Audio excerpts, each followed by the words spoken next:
Hello friends, welcome to kuboos kitchen. இன்றைக்கி வீடியோவில் நம்ம என்ன ரெசிபி பார்க்க போகிறோம்னா ஸ்வீட் ரெசிபி தான், சக்கரை பொங்கல்.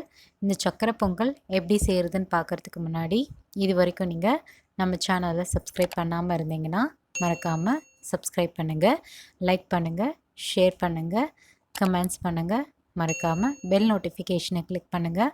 அப்போ தான் நாங்கள் அப்லோட் பண்ணுற வீடியோஸ் வந்து உங்களுக்கு உடனுக்குடன் வந்து சேரும். வாங்க கிச்சனுக்குள்ளே போகலாம். ஃபஸ்ட்டு நம்ம இந்த ரெசிபி செய்கிறதுக்காக பச்சரிசியை வந்து நம்ம ஊற வச்சுக்கலாம். பாத்திரம் எடுத்துகிட்டு ஒரு கப்பில் வந்து பச்சரிசியை எடுத்துக்கிட்டு 1/4 கப் வந்து பாசிப்பருப்பை சேர்த்துக்கலாம். தேவையான அளவு வந்து தண்ணியை சேர்த்துட்டு நல்லா 2லேருந்து 3 முறை நல்லா வாஷ் பண்ணி எடுத்து ஓரமாக வச்சிடலாம். இப்போது இதை நல்லா வாஷ் பண்ணி கொண்டு வந்தாச்சு. இப்போ தண்ணியை ஊற்றிட்டு நம்ம 1/2 மணி நேரத்துலேருந்து 3/4 மணி நேரம் நல்லா ஊற வச்சுருவோம். அப்போ தான் வந்து வேக வைக்கிறதுக்கு ஈஸியாக இருக்கும். இப்போ தட்டு போட்டு மூடி வச்சிடலாம். இப்போது 45 மினிட்ஸ் ஆகிடுச்சு, எடுத்து பார்க்கலாம். நல்லா அரிசியும் பருப்பும் நல்லா ஊறி வந்துருச்சு. அடுத்து நம்ம வந்து ப்ரெஷர் குக்கரில் ஊற வச்சுருந்த அரிசியும் பருப்பும் சேர்த்துக்கலாம். தண்ணி கம்ப்ளீட்டாக வடிகட்டிட்டு நம்ம அரிசி பருப்பை வந்து ப்ரெஷர் குக்கரில் சேர்த்தாச்சு. இப்போ 1 கப் அளவு வந்து பச்சரிசி சேர்த்ததுக்கு நான் 7 கப் அளவு வந்து தண்ணியை சேர்த்துக்கிறேன். ஏன்னா நமக்கு பொங்கலுக்கு நல்லா வெந்து வரணும், குழஞ்சி. அப்போ தான் நமக்கு பொங்கல் ரொம்ப நல்லா டேஸ்ட்டாக வரும். 7 கப் அளவு வந்து தண்ணியை சேர்த்துக்கலாம். லெட்டு போட்டு க்ளோஸ் பண்ணிவிட்டு 5லேருந்து 7 விசில் வர வரைக்கும் நல்லா வேக வச்சு எடுத்துக்கலாம். ப்ரெஷர் குக்கரை வந்து கேஸ் ஸ்டவ் மேலே வச்சுட்டு ஆன் பண்ணிவிட்டு நல்லா 7 விசில் வர வரைக்கும் நம்ம வெயிட் பண்ணுவோம். இப்போ நம்ம வந்து விசில் வந்துருச்சு, கேஸ் ஸ்டவ் ஆஃப் பண்ணிவிட்டு ஊற வச்சுருவோம். கம்ப்ளீட்டாக விசில் அடங்கினதும் ஓப்பன் பண்ணி பார்க்கலாம். அடுத்து வெள்ளைக்கரைசலை வந்து தயார் பண்ணிக்கலாம். பாத்திரம் வச்சுட்டேன்.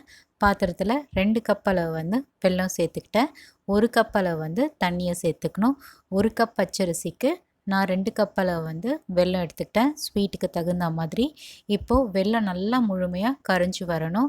இது பாகுபதம் வரணுன்றது அவசியப்படாது. வெல்லம் மட்டும் நல்லா முழுமையாக கரைஞ்சா போதும். இது செய்கிறப்போ மீடியம் ஃப்ளேம்லேயே வச்சு செய்யுங்க, வெல்லைப்பாகு கரைசல் தயாராகிறதுக்கு. இப்போ தான் வெல்லம் வந்து கொஞ்சம் கொஞ்சமாக தண்ணியில் கரைய ஆரம்பிச்சிருக்கு. நல்லா கரைஞ்சி வரட்டும், பொறுத்து இருப்போம் அது வரைக்கும். இன்கேஸ் உங்கள்கிட்ட கெட்டி வெல்லம் இல்லைன்னா நீங்கள் நாட்டு சர்க்கரையும் சேர்த்துக்கலாம், அது உங்களோட விருப்பம்தான். இப்போ வெல்லம் நல்லா கரைஞ்சி வந்துருச்சு. இந்த டைமில் வந்து நம்ம கேஸ் ஸ்டவ் ஆஃப் பண்ணிவிட்டு நல்லா கலந்து விட்டுக்கலாம். வெல்லைப்பாகும் தயாராகிடுச்சு. அடுத்து நம்ம வந்து முந்திரி திராட்சை வந்து நெய்யில் வறுத்து எடுத்துக்கலாம்.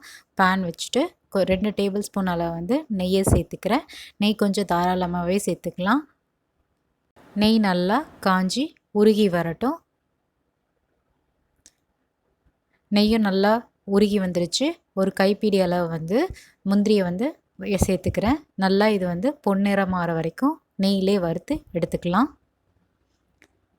அடுத்து நம்ம வந்து காஞ்ச திராட்சை வந்து ஒரு கைப்பிடி அளவு வந்து சேர்த்துக்கலாம். இது நல்லா உப்பி வர வரைக்கும் நெய்யிலே வறுத்து எடுத்துக்கலாம். இப்போது முந்திரியும் திராட்சையும் நல்லா நெய்யில் வந்து வறுபட்டுடுச்சு. இந்த டைமில் நம்ம வந்து ஓரமாக எடுத்து வச்சிடலாம். அவ்வளோதான், நமக்கு முந்திரி திராட்சையும் தயாராகிடுச்சு. ப்ரெஷர் குக்கரில் வேக வச்சுருந்த பச்சரிசியும் பருப்பும் நல்லா வெந்து வந்துருச்சு. இப்போ நல்லா இதை வந்து மசிச்சு எடுத்துக்கணும். கரண்டி போட்டு நல்லா வந்து மசிச்சு எடுத்துக்கணும். நல்லா மசியணும். இந்த அரிசியும் பருப்பும் பார்த்திங்கன்னா, இன்கேஸ் உங்களுக்கு கரண்டியில் வந்து மசிக்க வரலைன்னா மத்து இருக்குது பார்த்திங்களா, அந்த மத்தை எடுத்து கூட நல்லா மசிச்சு எடுத்துக்கலாம் இந்த அரிசியும் பருப்பும். இப்போ நல்லா வந்து மசிஞ்சிருச்சு. இந்த கரண்டியை வச்சு நல்லா மசிச்சு எடுத்துட்டேன். அடுத்து நம்ம வந்து தயார் பண்ணி வச்சுருந்த வெள்ளை கரைசலை வந்து வடிகட்டி சேர்த்துக்கலாம். எல்லா வெள்ளை கரைசலும் வந்து பொங்கலில் வந்து சேர்த்தாச்சு. இப்போ நம்ம வந்து கைவிடாமல் நல்லா கலந்து விட்டுட்டே இருக்கணும், அடிப்பிடிக்காமல் பார்த்துக்கணும். இது செய்கிறப்போ கம்ப்ளீட்டாக நீங்கள் வந்து லோ ஃப்ளேம்லேயே வச்சுக்கோங்க. இப்போது நாலா பக்கமாக நல்லா வந்து கலந்து விட்டுட்டே இருக்கணும். அப்போ தான் இந்த வெள்ளை கரைசல் வந்து ஒன்றோட ஒன்றா நல்லா மிக்ஸ் ஆகி நமக்கு அருமையான டேஸ்ட்டுக்கு வரும். இப்போ நம்ம வந்து ஈவனாக நல்லா மிக்ஸ் பண்ணி விட்டாச்சு. அடுத்து நான் வந்து நெய் வந்து சேர்க்க போகிறேன். 2 டேபிள் ஸ்பூன் அளவு வந்து நெய் சேர்த்துக்கிறேன். நெய் சேர்த்திங்கன்னா ரொம்ப நேரத்துக்கு நமக்கு காஞ்சி போகாமல் இருக்கும். அதனால தான் நம்ம நெய் சேர்க்குறோம். நெய் நம்ம தாராளமாகவே சேர்த்துக்கலாம். பொங்கலுக்கு நெய் சேர்த்ததும் நம்ம வந்து கைவிடாமல் நல்லா கலந்து விட்டுட்டே இருக்கணும்.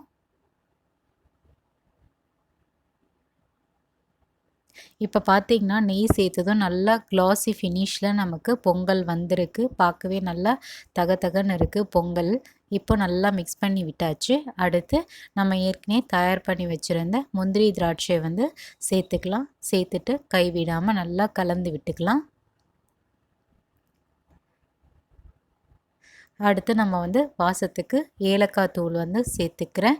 நான் கொஞ்சமாக தான் ஏலக்காய் தூள் வந்து சேர்த்தேன். உங்களுக்கு ஏலக்காய் தூள் விருப்பம் இல்லைன்னா நீங்கள் சேர்த்துக்க வேணாம். இந்த ஸ்டெப்பை இக்னோர் பண்ணிடலாம். ஃபைனலாக நம்ம வந்து பச்சை கற்பூரம் வந்து சேர்த்துக்கலாம். நான் கொஞ்சமாக வந்து பச்சை கற்பூரம் எடுத்துகிட்டு நல்லா நுணுக்கி சேர்த்துக்கிட்டேன். பொங்கலில் சேர்த்ததும் நல்லா வந்து மிக்ஸ் பண்ணி விடுங்க. எதுக்காக இந்த பச்சை கற்பூரம் சேர்க்குறோன்னா நல்லா பொங்கல் வாசமாகவும் இருக்கும். டெம்பிள்ஸில் நமக்கு மோஸ்ட்லி பச்சை கற்பூரம் சேர்த்த பொங்கல் தான் கொடுப்பாங்க. இது நமக்கு பர்ஃபெக்டாக கோயிலில் கொடுக்குற சக்கரை பொங்கல் மாதிரியே தயாராகி வந்திருக்கு. இதை நம்ம ஒரு பவுலில் ட்ரான்ஸ்ஃபர் பண்ணிக்கலாம். இப்போ நான் கொஞ்சம் கொஞ்சமாக எடுத்து ஒரு பவுலில் வந்து பொங்கலை வந்து சேர்த்துக்கிறேன்.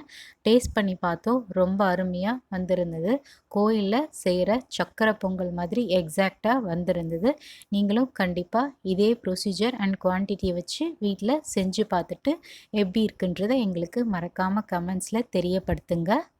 இதே போல் வேறு ஒரு ரெசிபி வீடியோவில் நம்ம சந்திக்கலாம். இந்த ரெசிபி பிடிச்சிருந்தா மறக்காமல் சப்ஸ்கிரைப் பண்ணிவிட்டு சப்போர்ட் பண்ணுங்கள். பை.